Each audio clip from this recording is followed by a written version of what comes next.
It's another edition of the UTRGV Men's Basketball Show. My name's Jonah Goldberg, and this is UTRGV Assistant Basketball Coach Jai Steadman.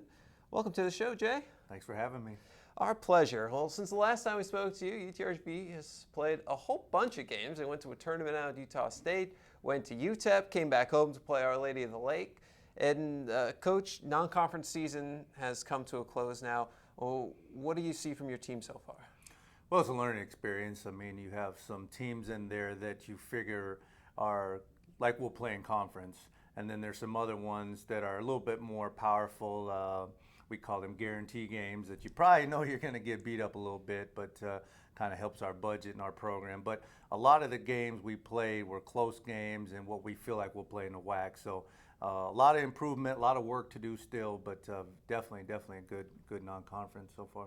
Hey, you know, you look at the UTEP game, and the score says you lost by 19, but I watched it. You didn't. I mean, I don't care what the score says. That was a close game. Yeah, we had an opportunity there. We missed some shots. We turned the ball over late. I think we had it in single digits there for most of the game.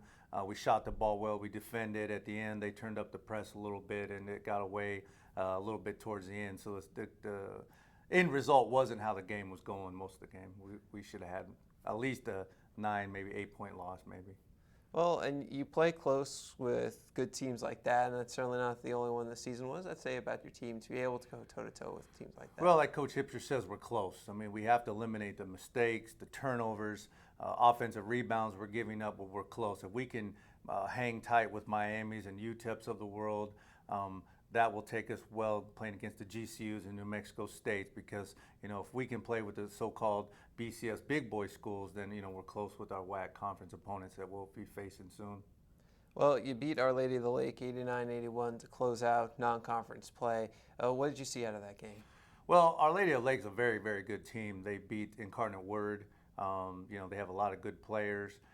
It showed that we can compete against a lower division team that's very athletic, very skilled, shoots the ball really well, and that we can compete. And we needed a win coming off the road and stuff like that. So it was a good win for us. And, you know, they are a lower division team, but they have multiple Division I transfers. They had a Memphis transfer in their starting lineup. Then they had a few others on the team. So, you know, when you say NAIA, it doesn't necessarily mean that they don't have talent, as we clearly saw they do. Like you said, they beat Incarnate Word, who beat St. John's, so that's pretty good right there. Yeah, Joe Jackson, I actually even recruited a little bit here.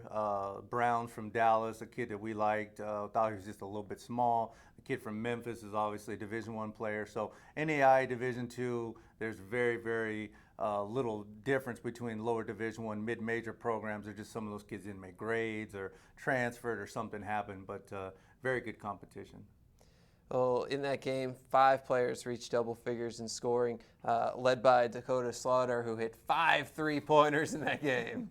We've been working with Dakota a lot on confidence. He's got the range, he's got the tools, just got to put it together. Consistency is what we're looking for Dakota, and it finally paid through, and that's what we need going forward, going into conference play. And J.J. Thompson did what J.J. Thompson does. It's just that little engine that can, 19 points. His numbers are up offensively, which is great, but if you watch him defensively, he's unbelievable. He guards the best player. He stops what we call the head of the snake, which usually the other team's point guard. He usually chops the head off, so we're constantly on him defensively, and then he's coming up with assists and high-quality shots and points. We'd actually like him to shoot a little bit more from the three-point range, but no complaints from J.J. Thompson.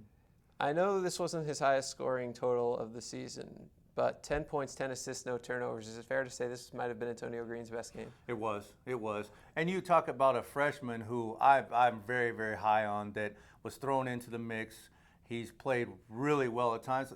Lately, had a couple games where he probably dropped off, but he's a freshman, kind of hit that freshman wall. So we needed a game like this going into conference to say, hey, we're counting on you. We know you can do it. And he showed that he could do it. So it was a very positive outcome for Antonio, especially 10 assists, no turnovers for a freshman. That was pretty good.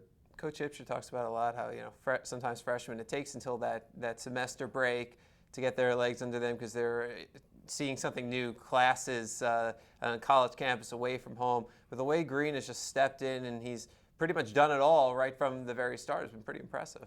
He is. He's a young man that has a child at home. He's had to grow up a little bit faster than others. he's had to learn and handle things off the court that most of us don't have to till we're a little bit older. So growing up, maturing is in his life is sped up. So basketball's a part of it. He has a family he's gonna have to take care of down the road a little bit quicker than the rest of us. So all that, kind of goes with his lifestyle, and he's doing a tremendous job.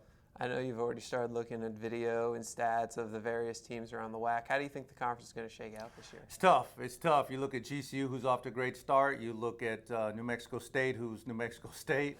I thought Bakersfield would be better, just from a recruiting standpoint, which they are. UMKC's talented. From top to bottom, it's going to be night in, night out. It's going to be a dogfight. Well, Grand Canyon's first. I know you've got the scouts, so what can you tell us about them? Well, again, they returned Braun, who's a very talented player. Russell's their point guard, who we did a good job containing him last year. They added 2 transfers who are really, really good down low. Coach Marley does an outstanding job coaching. Atmosphere at GCU is unbelievable. So if we can keep our guys poised, Coach has got a couple different wrinkles we're going to throw at him, and hopefully we can sneak our first victory and get this thing going. Do you tell the guys anything different about heading into conference play? Everybody's 0-0. I mean, you can look at our records now. I think last year a couple teams I was looking at, I was like, oh, they're not going to be very good at the end of the year. And like, man, they got in the conference, they got a couple wins, the confidence is up. We play everybody twice, so you kind of get to know the little wrinkles they do. It just gives you confidence to knowing that everybody's 0-0, everybody has a chance, everybody get to Vegas, and you get another chance to try to get to the NCAA tournament. Do you think some of the tournaments and just some of the travel that you've had in non-conference play is going to help prepare you for the grind that is the WAC? Yeah. When Coach and I do the schedule, we kind of look at teams that will kind of fit the mold of the WAC conference, kind of that 3-day tournament, which we'll have to face in Vegas later on. So kind of the Utah State tournament and playing teams like that, kind of like where we're at. And then the travel and just getting up and having to play, prepare, and play again and play again. That's what we're aiming for in March when we get to the WAC tournament. Well, UTRGV opens up conference play Thursday, 8 p.m. Central Time against Grand Canyon at Grand Canyon, and then off to Utah Valley Saturday, also 8 p.m. Central Time. You can follow those games online. Go to GoUTRGV.com. We've got all the watch live and live stats links right there. He's Jai Steadman. He's assistant coach of the UTRGV men's basketball team. My name's Jonah Goldberg. Until next week, get your V's up.